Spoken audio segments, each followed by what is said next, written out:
a narcotics officer that originally wanted to stop this vehicle.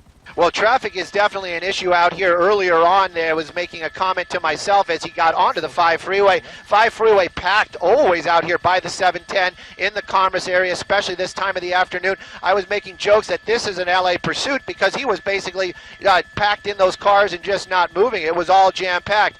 He did maneuver his way slowly through the cars, and then when we went live, he was just getting off at Slauson. Right now, though, the streets that he's been picking are pretty open out here. Like the street we're on right now, again, I believe this is Telegraph. We're moving southbound though, and you can see very little traffic out here.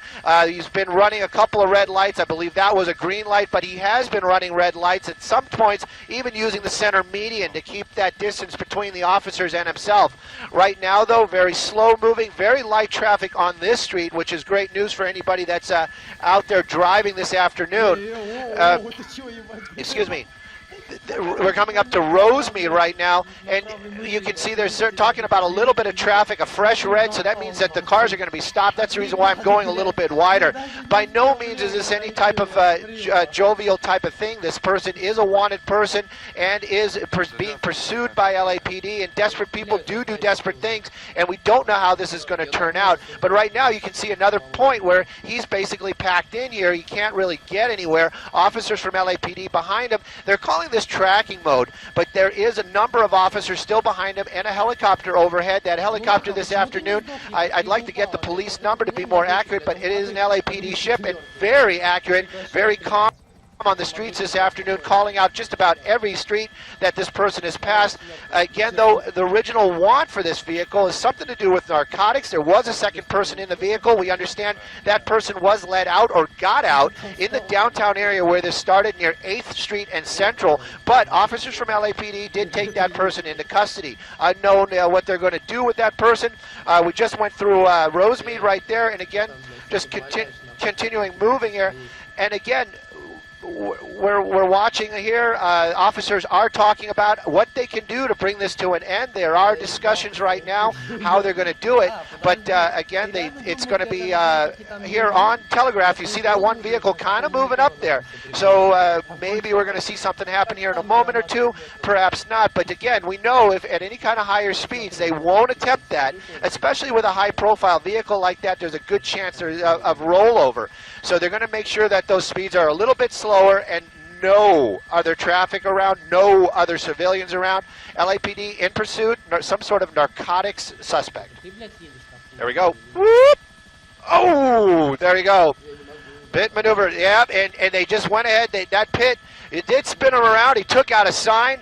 It was a perfect pit, very, very smooth, and basically just making a turn there. Just kept on going. That was a pretty nice pit on the part of LAPD, but it wasn't enough to get that vehicle to stop. That person, very diligent in there, basically jumped on it right away and made that U-turn. Very lucky for him, though, that vehicle did not make contact with any other LAPD vehicles. We're here now we're in a very residential neighborhood. I understood you say Pico Rivera. I believe that this is where we are. In a residential neighborhood, so speed's a little bit faster out here. And they're moving on, and they're just made a southbound turn, so our direction is southbound out here in the Pico Rivera area. You can see this area a little bit more packed, the street's a little bit smaller. LAPD doesn't want to injure any civilians or damage any other property other than that vehicle and or their own, so they're not going to do anything in this area right here. But now you got to know that they did spin that car totally around, and it did hit that curb. Seems like a little damage to the wheel, but you know, that guy, that driver right now he's aware that these officers are going to use that maneuver to bring it to an end. So he might be a little bit more cautious, and he might be trying to keep that distance between him and the car. I hadn't seen that wobble on that rear wheel until right now, so perhaps he has some damage to that vehicle. It did spin around, it did hit a curb pretty hard. The driver of that car, again, wanted for some sort of narcotics want. You got to push in here as tight as we can. You can really see him really not paying attention to what's going on in front of him. Looks like he's doing something inside that vehicle. He is driving with one hand, but it doesn't really even look like he's looking out the front window that often. Officers from LAPD still right behind him. I'm going to get a little bit wider again right there. This street perhaps is a dead-end street, so this is going to be a little bit interesting. I understand that. I'm just getting a little bit wider to verify that. LAPD just mentioned it. Perhaps it was another street they were talking about. But again, this might be coming to an end here as this person's blocked in. But again, this is a very dangerous situation for that suspect, because once he's blocked in, if he uses that vehicle to batter his way out, that becomes a totally different type of situation. Officers might be forced to use lethal force, so a very dangerous situation indeed.